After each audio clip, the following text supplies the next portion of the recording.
Welcome viewer, this video tutorial describes how to restore quick access navigation pane folder in Windows 11.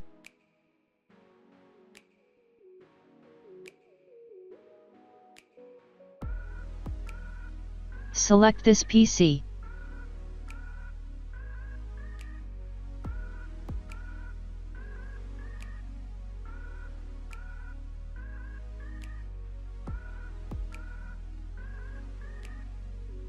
Click View, click Show Navigation Pane.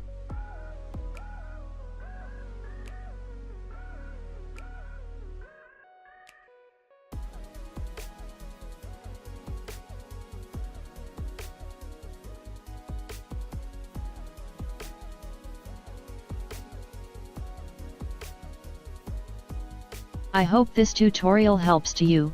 Please like, share and don't forget to subscribe our channel. Thank you very much. See you next video.